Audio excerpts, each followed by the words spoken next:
ठाकरे यांनी आज भूमिका मांडली की दोन भाऊ एकत्रित येत होते म्हणून तुम्ही त्यांचा बंदोबस्त केला, तुम्ही मराठी माणसाचं बंद करत नाही असं म्हणता.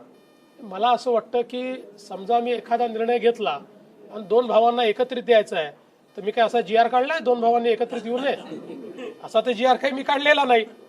या उलट उद्धव ठाकरेजींच्या कार्यकाळामध्ये जो अहवाल आला होता, जो अहवाल लिहिण्यामध्ये उद्धव ठाकरेजींचा उजवा हात, त्यांचा उपनेता हा होता, ज्यांनी अहवालामध्ये लिहिलं की 1ली ते 12वी हिंदी सक्तीची करा, आणि तो अहवाल उद्धवजींनी कॅबिनेटमध्ये स्वीकारला आणि त्यानंतर नेहमीच्या पद्धतीनं घुमजाव केलं.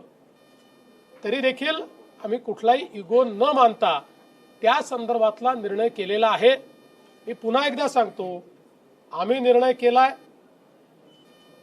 आता कमिटी तयार केलेली आहे, समिती ठरवेल.